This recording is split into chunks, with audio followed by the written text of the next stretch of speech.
Louvado seja nosso Senhor Jesus Cristo.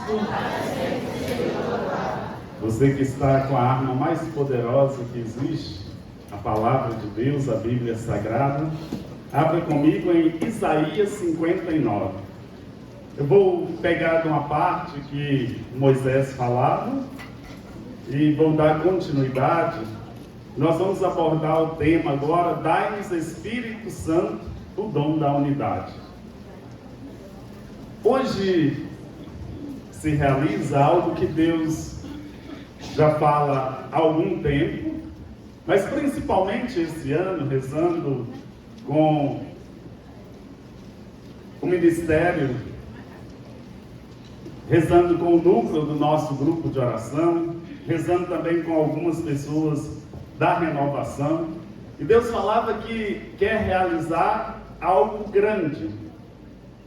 Então completei dia 18 de dezembro, 30 anos de caminhada na renovação carismática católica. Foi onde eu fiz essa experiência.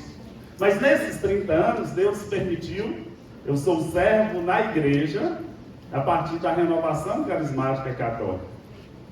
Nesses 30 anos, eu fiz caminhada na comunidade Cresap, o tempo que eu estudava em Belo Horizonte, fiz curso de soldado, curso de sargento, no Corpo de Bombeiros. Então eu fiz caminhada na Cresap, na época o Martim ainda era vivo, e depois eu voltei para Pirapora, onde eu morei um bom tempo.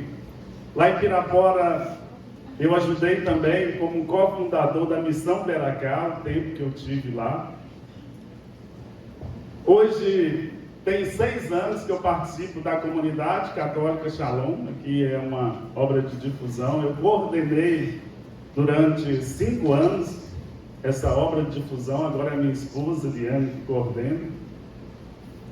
E vivendo essa dimensão de unidade com sacerdotes, com bispos, com as outras expressões carismáticas, eu percebi que Deus queria que eu estivesse nesse tempo, à frente da renovação carismática católica.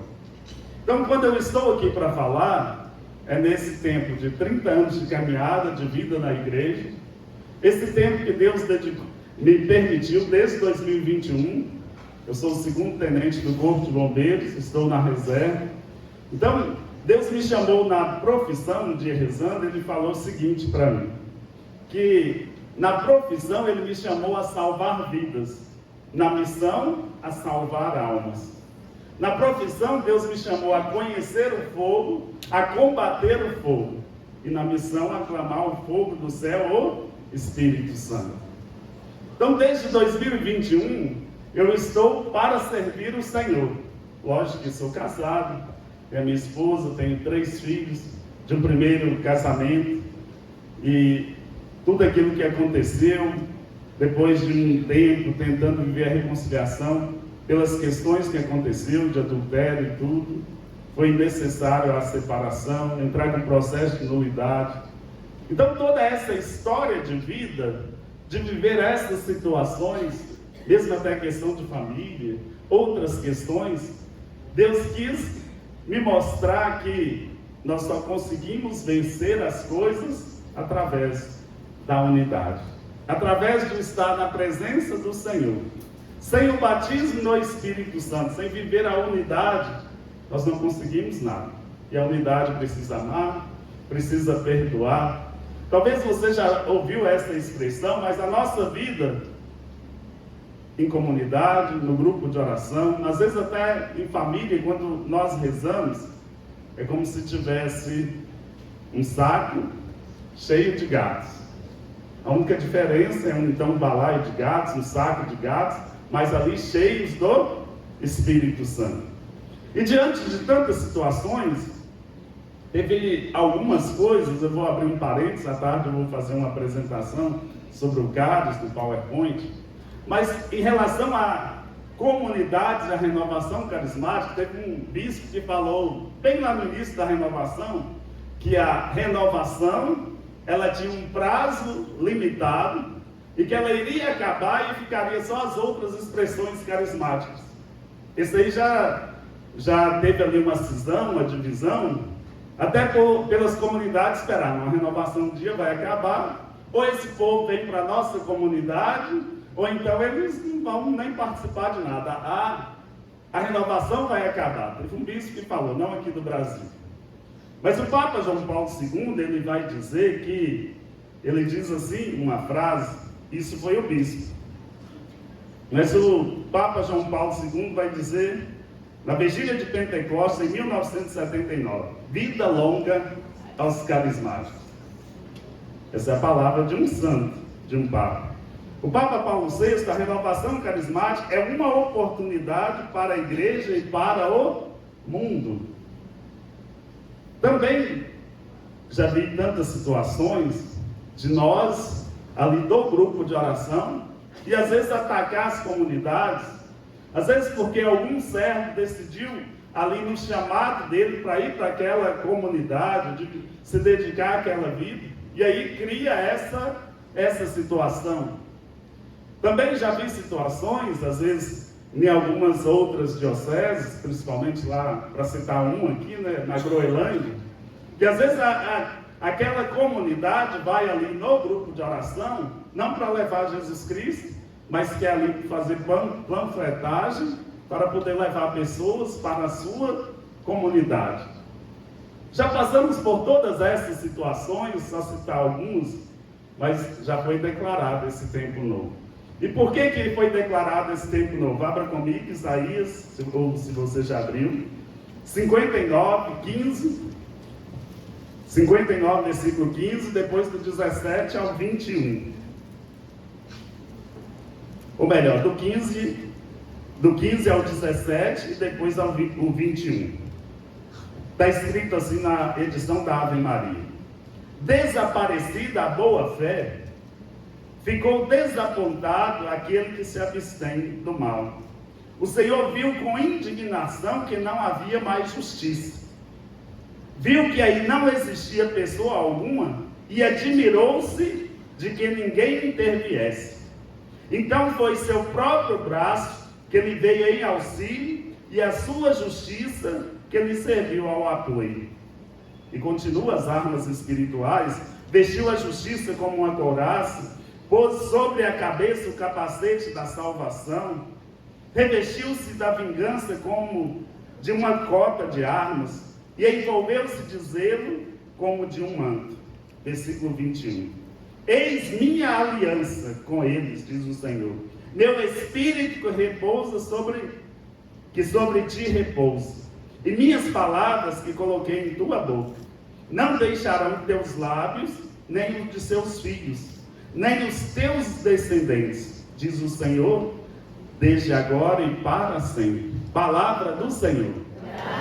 Vamos aplaudir a palavra de Deus?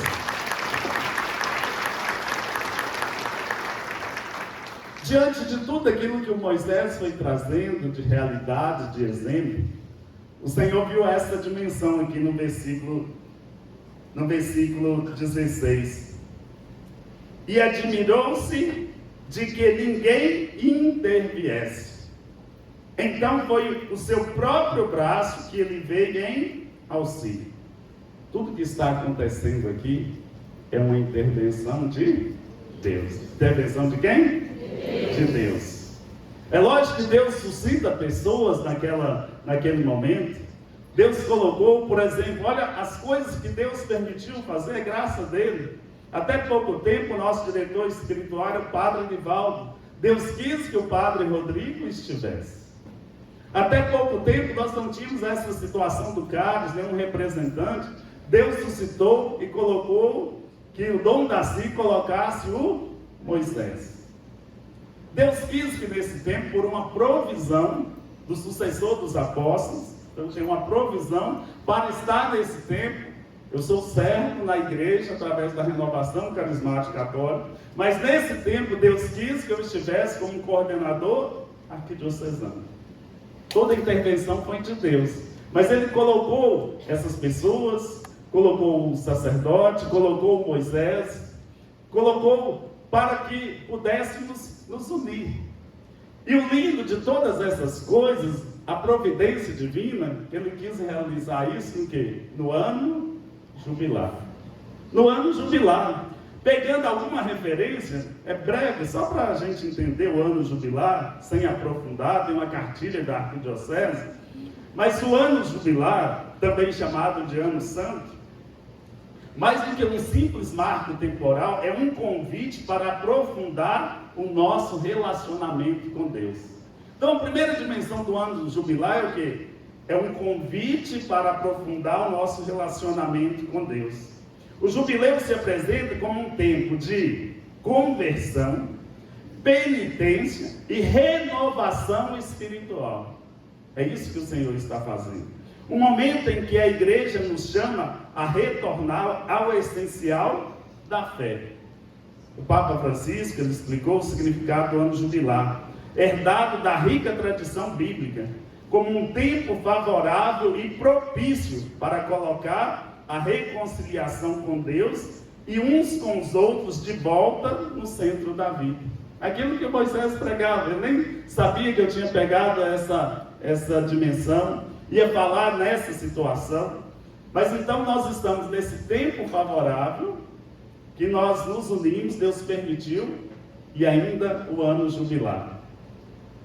No Antigo Testamento, até o ano 1300, o ano jubilar era de 50 e 50 anos.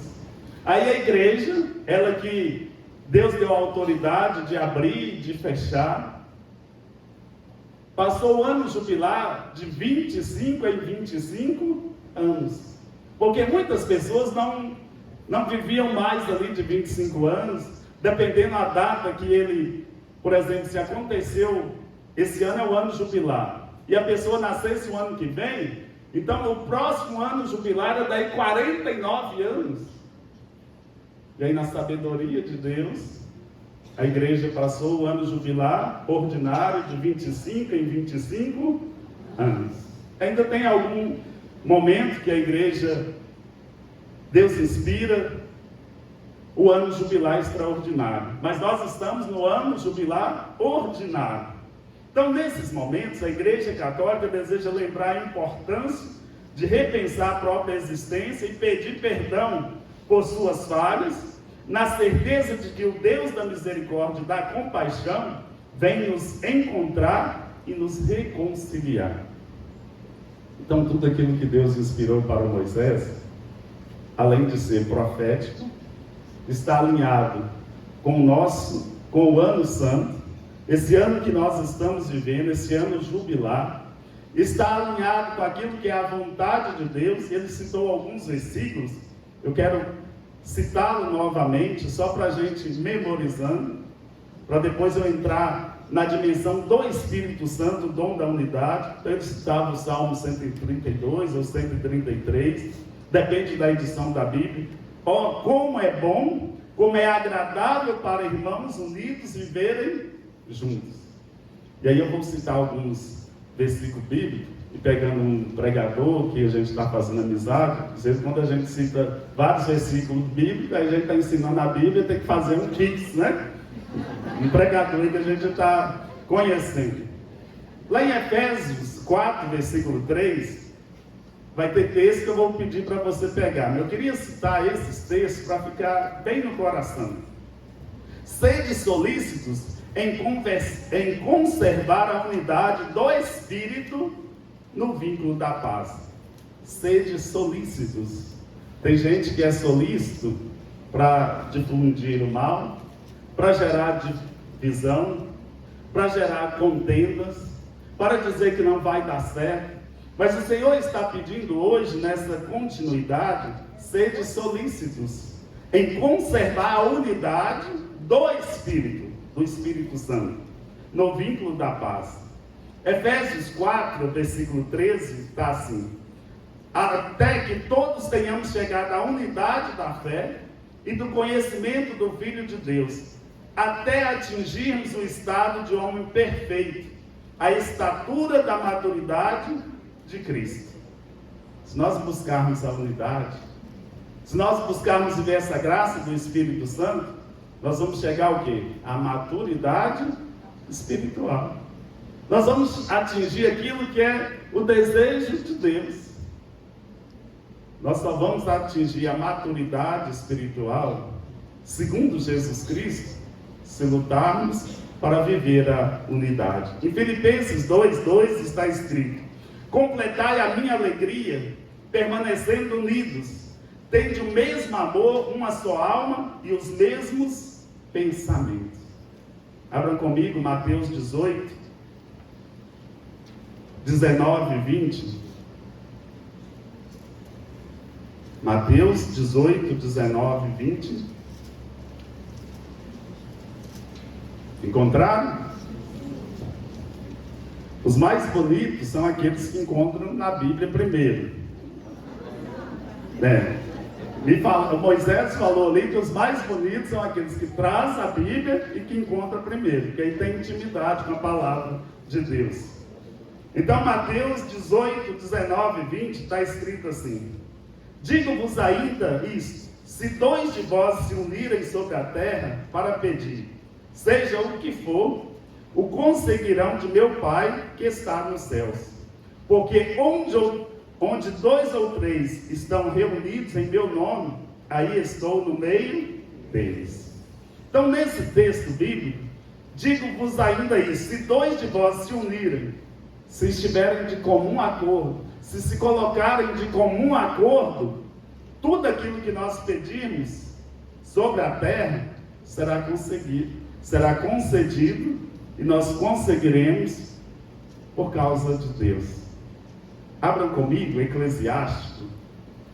Se nós estivermos de comum acordo, Eclesiástico 34. Se nós estivermos de comum acordo, se nós nos unirmos sobre a terra para pedir, seja o que for, nós conseguiremos. E Jesus vai falar: conseguirão de meu Pai que está nos céus. Mas abra comigo Eclesiástico 34. Quando eu rezava, meditava, pesquisava, o Senhor me deu essa palavra. E essa palavra ela foi muito dura para mim, porque fala o seguinte: o versículo da Ave Maria 23 ou 24, das outras edições, eu olhei CNBB, Peregrino, Tebe, Jerusalém, parece que é o versículo 28 e 29. Eclesiástico 34, versículo 23 e 24 da Ave Maria. Eclesiástico 34, ou melhor, nas outras Bíblias que é 23 e 24, na Ave Maria é 28 e 29. Desculpa, eu inverti. Então, o 28 e 29 na Bíblia Ave Maria. Nas outras edições que eu olhei é 23 e 24. E está escrito assim: um constrói, o outro destrói. O que lhes resta senão a fadiga? Um ora, ou seja, um reza e o outro maldiz. De qual ouvirá Deus a voz? E o que o Senhor falava, e na pregação Moisés falava sobre isso, quando nós estamos desunidos, um está tentando construir e o outro está fazendo o quê? Destruindo. A hora que um está rezando, o outro está o quê? Maldizendo. E aí a palavra está escrita: de qual ouvirá Deus a voz?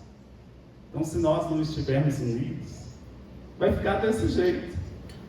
Veio um padre aqui na arquidiocese, inclusive ele ficou em casa, padre exorcista, e ele dizia, numa oração, a gente rezou juntos, que sobre a arquidiocese de Diamantina pairava como se fosse uma nuvem negra, e como se tivesse os 4 pontos da arquidiocese, como se fossem legiões de demônios. E na revelação ele falava isso que o Moisés falava, era por causa da falta de unidade, da divisão, tinha causado essa situação. Mas o Senhor mostrava para ele que viria um tempo novo. Nós nem sonhávamos com isso, que ia acontecer esse momento, mas aí Deus providenciou. E ele falava de algo que ele deu o nome, como um padre exorcista, de oração contrária. E essa oração contrária, ela é pior do que uma praga, do que uma maldição, porque a pessoa está rezando, ela está rezando o texto, é Pai Nosso, Ave Maria, está orando em línguas, mas o desejo dela é que aquilo dê errado. Ela está rezando lá, não, mas isso aí não vai dar certo. A sua comunidade não vai dar certo. Aquele encontro não vai dar certo. Isso, aquilo. Isso é oração contrária. Então, em nome de Jesus, eu queria só trazer essa parte, para que, no nome de Jesus, fosse quebrado todas essas coisas. Que você seja uma bênção. Que você profetize aquilo que é a vontade de Deus. Não deseje mal. Não deseje mal para que aquilo não frutifique. A igreja tem lugar para todos. Nós temos que torcer para que cada comunidade cresça, cada grupo de oração cresça, que lá o padre na sua paróquia, com as outras pastorais, com os outros movimentos cresça. Tem lugar para todos. E às vezes nós até falamos isso, a messe é grande e os operários... Nós devemos pedir ao Senhor da messe que envie operários. Envie mais operários. Então, em nome de Jesus, não faça a oração contrária. Não faça isso, um constrói, o outro destrói.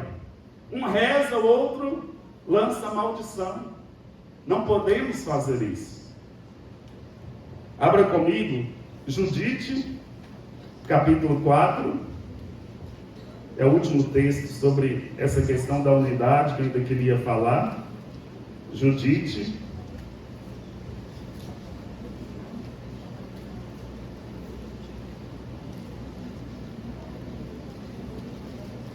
Capítulo 4, ou versículo 10 ou versículo 12. Depende da edição da Bíblia, que é um pouco diferente.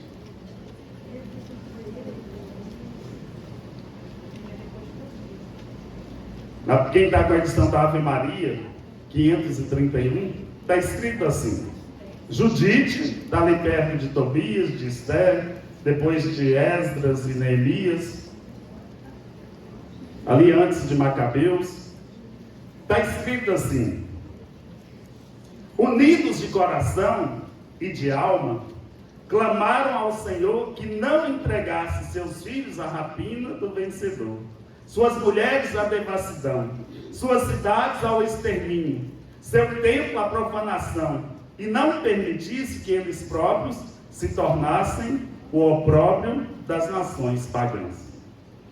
O que eu entendi quando rezava com esse versículo bíblico é que se nós não buscarmos viver a unidade, se nós não estivermos unidos de coração, então o inimigo vai levar as nossas mulheres à devassidão, a nossa cidade ao extermínio, vai profanar o templo e ainda tantas outras coisas.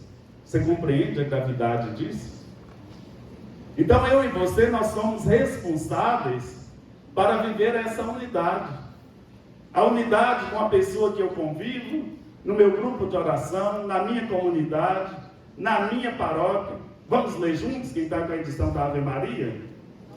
Unidos de coração e de alma, clamaram ao Senhor que não entregasse seus filhos à rapina do vencedor, suas mulheres à devassidão, suas cidades ao extermínio, seu templo à profanação, e não permitisse que eles próprios se tornassem o opróbrio das nações pagãs. Se nós vivemos essa unidade, tem um cântico que cantava-se muito, e o nome dele é Estaremos Aqui Reunidos, e no cântico vai dizer o seguinte: estaremos aqui reunidos como estavam em Jerusalém, pois só quando vivemos unidos é que o Espírito Santo nos vem. Então não tem como, já entrando na parte do Espírito Santo, não tem como uma pessoa ser batizada no Espírito Santo, ser cheia do Espírito Santo, sem viver a unidade. Não tem como. O próprio cântico está escrito o seguinte: estaremos aqui reunidos como estavam em Jerusalém, pois só quando vivemos unidos é que o Espírito Santo, como diz Moisés, parece que o povo dormiu. Então, é quando estamos unidos, é que o Espírito Santo nos... Amém. Uma última citação, agora da igreja. Então, na liturgia, hoje teremos a Santa Missa, a missa do dia do Senhor. E tem um momento que o padre vai rezar a oração pela paz e pela unidade da igreja. Só o sacerdote reza. Mas essa oração, e ela é rezada assim na Santa Missa: Senhor Jesus Cristo, disseste aos vossos apóstolos, eu vos deixo a paz e vos dou a minha paz. Não olhei os nossos pecados, mas a fé que anima a vossa igreja. Dai-lhe segundo o vosso desejo a paz e a unidade. Vós que sois Deus, com o Pai e o Espírito Santo. Amém. Toda Santa Missa, essa oração, o sacerdote em persona Cristo, o bispo, o Papa. Então, todo momento a igreja está pedindo para cada um de nós a paz e a unidade. A paz e a unidade. Toda Santa Missa está ali oferecendo a Deus, pedindo para que reine a paz e a unidade. Aí nós temos que fazer a nossa parte. Entrando na outra parte, para daqui a pouco a gente clamar essa infusão do Espírito Santo. Então nós vimos que sem a unidade o Espírito Santo não vem. Mas quem é o Espírito Santo? E aí a gente vê, ou tem várias definições, podemos usar essa expressão. Primeiro, o Espírito Santo é Deus, é a terceira pessoa da Santíssima Trindade. E se ele é uma pessoa, para a gente relacionar com uma pessoa, a gente precisa conhecer, precisa ter intimidade. Mas o Espírito Santo também, na palavra de Deus, no Catecismo, a partir do parágrafo 692 do Catecismo da Igreja Católica, então tem as denominações, Paráclito, Espírito de verdade, Espírito da promessa, Espírito de adoção, Espírito de Cristo, Espírito do Senhor, Espírito de Deus, Espírito da glória. Essas são as denominações. Também temos símbolos: água, Moisés já falou de alguns: unção, fogo, nuvem, luz, selo, mão, dedo, pomba. Então tem essas denominações, tem esses símbolos. O Espírito Santo é uma pessoa, é Deus, a terceira pessoa da Santíssima Trindade. Mas a definição que eu prefiro, ou que eu acho a mais profunda, é a definição que Santo Agostinho diz. Ele vai dizer o seguinte: Deus é trino. O que se entende por três pessoas, um só Deus. Uma relação de intimidade, de plena união e colaboração. As três pessoas da Santíssima Trindade são o Pai, o Filho e o Espírito Santo. Santo Agostinho explica dizendo que na Trindade temos o amante, que é Deus Pai. O amante aqui não é aquela situação que hoje a palavra foi ficando vulgar. E amante é aquela pessoa, ali tem um casal, tem um matrimônio, e aí está cometendo adultério, é aquela outra pessoa que é o amante. Não.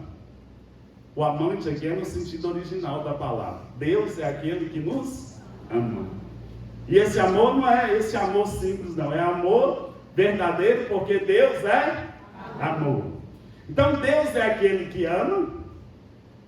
O amado é Jesus Cristo. E o amor é o Espírito Santo. Então Deus é o que ama, o Filho é o amado, e o amor é o Espírito Santo. Então, qual que é a definição maior do Espírito Santo? Santo Agostinho vai dizer que o Espírito Santo é o amor de Deus agindo em nós.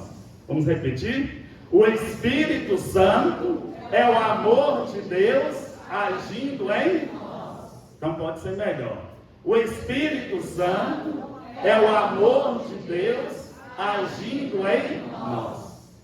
Isso é uma pessoa cheia do Espírito Santo, é uma pessoa que deixa o amor de Deus agir na vida dessa pessoa. Uma comunidade, um grupo de oração, uma expressão carismática é cheia do Espírito Santo, o tanto quanto Deus deixa o amor de Deus agir na vida das pessoas. É isso que é o Espírito Santo. Lógico que é muito mais, nós não conseguimos falar daquilo que é o Espírito Santo, Mas talvez nós temos que entender isso primeiro.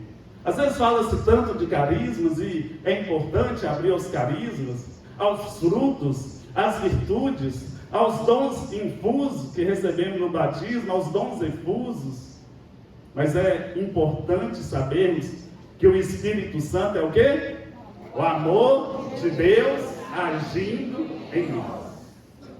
Nesse momento, vocês não podem sair daqui hoje sem essa definição. Se perguntar para vocês, eu falei de algumas situações, mas você precisa saber que o Espírito Santo é o quê? O amor de Deus agindo em nós. Então, o homem é a sublime morada desse sopro de Deus. E somente quando o Espírito habita em nós, tornamos-nos nós mesmos. Somente sendo amado por Deus, eu posso ser eu e você pode ser você. Se não temos o amor em nós, não seremos capazes de compreender e não conseguiremos ser autenticamente nós mesmos.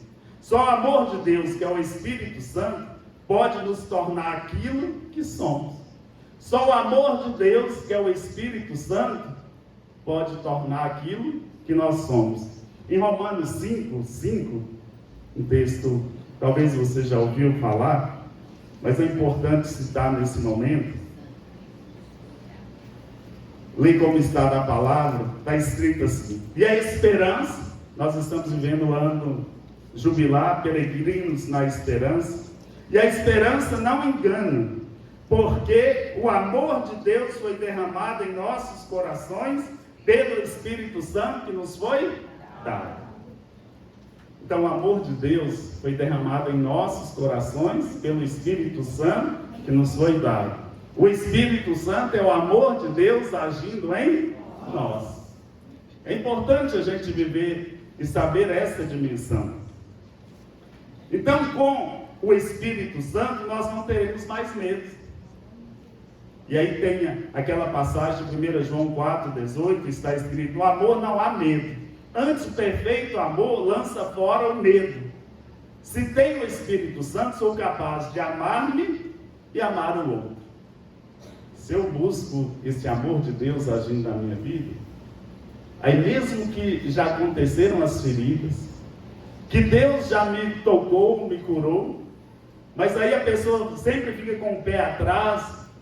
Não, Jesus me curou, o Moisés rezou para mim, mas e se eu for de novo? E se eu tentar de novo contato? Se eu me aproximar? Será que eu vou ferir de novo? Será que vai dar certo? Não, lá foi muito bom, rezou, mas agora eu estou curado, eu prefiro ficar aqui, porque se eu der o primeiro passo pode acontecer isso, pode acontecer aquilo. Mas aí o Espírito Santo, o que acontece? O Espírito Santo lança fora todo medo. Se tenho o Espírito Santo, sou capaz de amar-me e amar o outro. O amor é, por excelência, a marca registrada da presença do Espírito Santo. É, portanto, impossível ter o Espírito se não manifesta em nossa vida o amor. Se tenho o Espírito Santo, sou capaz de amar-me e amar o outro. Se eu tenho o Espírito Santo, eu sou capaz de amar e de lutar e buscar a unidade. Então, quem tem o Espírito Santo consegue vencer essas barreiras. Consegue, mesmo que eu me aproximar, e nós sabemos disso, o melhor lugar para nós é a nossa família. Não tem lugar nenhum no mundo, é a igreja doméstica. E aí é lógico que nós somos chamados a viver em comunidade. É o lugar que nós somos mais amados, que nós podemos amar, porque Deus nos criou para uma coisa. Nós nos realizamos amando e sendo amado. Só isso. É isso que nos leva para o céu. É eu conseguir amar com o amor de Deus e deixar ser amado. O matrimônio vai dar certo, é isso. Quando um ama, mas também se deixa amar. Então, nessa dimensão, nós conseguimos ser aquilo que Deus realiza. E aí vários santos vão expressar de alguma outra maneira. Santa Teresinha, por exemplo, vai dizer: eu sou aquilo que Deus pensa de mim. No coração da igreja eu quero ser o amor. Ela vai dizer essa frase, porque ela entendeu que é o amor que muda todas as coisas. Entrando nessa parte do batismo no Espírito Santo, depois eu vou falar sobre isso, mas no Estatuto do Cáris, que é esse organismo, à tarde nós vamos falar um pouquinho mais, o Papa, nesse estatuto, criou o estatuto e deu uma autoridade para a renovação carismática católica e para as novas comunidades, a partir da renovação carismática. Nesse estatuto, nos deu a autoridade na igreja de falarmos sobre o batismo no Espírito Santo, de falarmos sobre o Espírito Santo. E é importante que São Simeão, ele é chamado Novo Teólogo, de 949 a 1002, que ele viveu, ele dizia que para o batizado é sempre necessário um batismo do Espírito que possa tornar efetivo o batismo sacramental. São Simeão, ele dizia que uma pessoa que foi batizada, teve o sacramento, se ela não foi batizada no Espírito Santo, se ela não consegue viver o amor à unidade, então ela precisa de quê? Do batismo no Espírito Santo. Senão não vai conseguir. A Beth, nós ouvimos ela falando, ela que estava lá em Duquesne, com aqueles outros 24 jovens, ela tem uma frase o seguinte: o desafio não é receber o batismo no Espírito Santo como uma experiência única. O nosso desafio é viver o batismo no Espírito Santo de forma que as pessoas que nos veem possam ver Pentecostes. Um Pentecostes perene. Então, o desafio não é receber o batismo no Espírito Santo como uma experiência única. É viver o batismo no Espírito Santo de forma que as pessoas olhem para nós e que nós sejamos rosto e memória de Pentecostes. Então, as pessoas precisam olhar para nós, vendo ali, tem uma pessoa cheia do Espírito Santo. Por graça de Deus, mas é uma pessoa que ali é cheia do Espírito Santo. O que nós devemos fazer? O tema que nós estamos meditando: dai-nos, Espírito Santo, o dom da unidade. Vamos repetir? Dai-nos, Espírito Santo, o dom da unidade. E aí o que nós devemos fazer?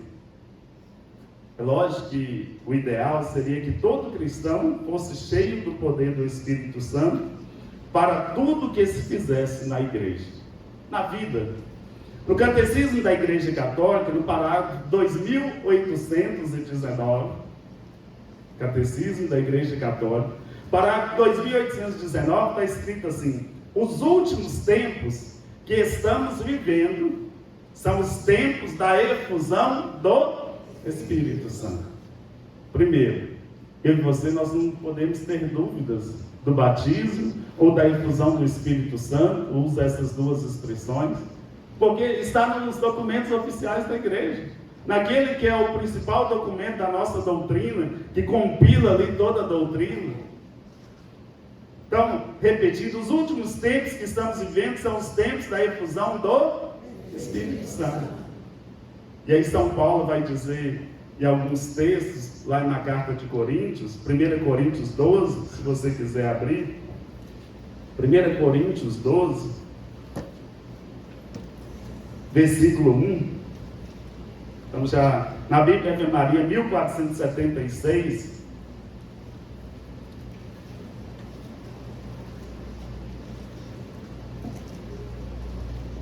está escrito assim: a respeito dos dons espirituais, irmãos, não quero que vivais na ignorância. O que é ignorância?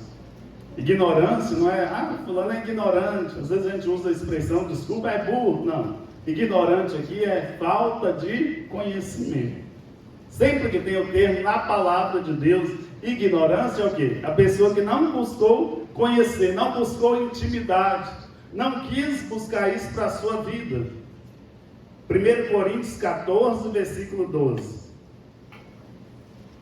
Assim, uma vez que aspirais aos dons espirituais, procurai tê-los em abundância para a edificação da igreja.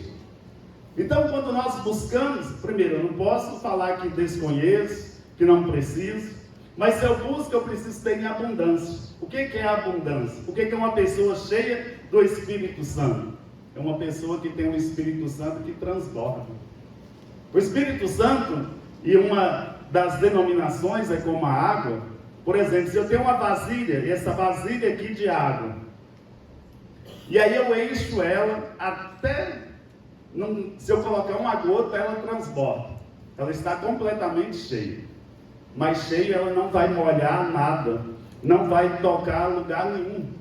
Mas se começar a transbordar, o Espírito Santo, tudo que ele toca, ele transforma.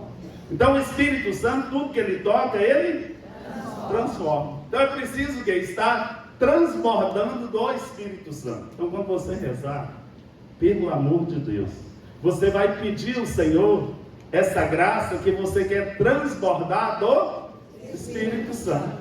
O que o Senhor falava no início do ano é para a gente pedir coisas grandes.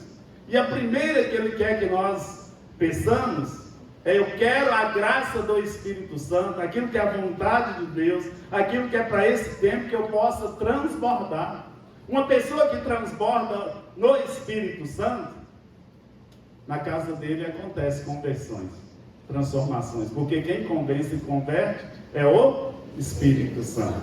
A minha parte, a sua, é só transbordar dessa graça, pedindo ao Senhor: Senhor, só está meio cheio. Ó Senhor, encheu, mas não está transbordando. Então, peça essa graça. O que eu preciso fazer para transbordar? O que eu preciso?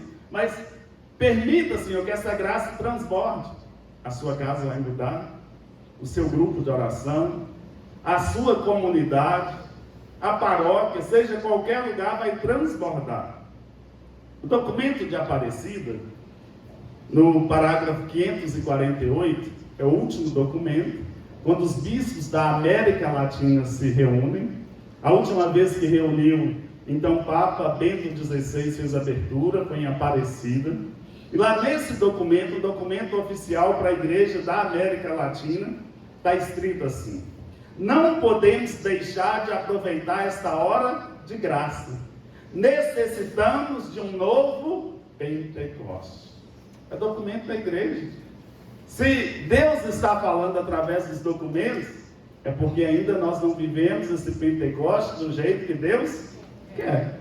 Eu acredito nessa situação, porque se a igreja está repetindo, se o Senhor está falando, se o Papa, se os bispos, se os padres, e não, está precisando de um novo Pentecostes, então é porque nós não vivemos essa graça ainda. E hoje é um grande dia para nós já iniciarmos esse processo. E o que eu preciso fazer para experimentar? Abram comigo, último texto bíblico, João, capítulo 7, versículo 37. Evangelho de São João, capítulo 7, versículo 37. 1394, quem está com a Bíblia, Ave Maria. Só para você não perder essa hora da graça.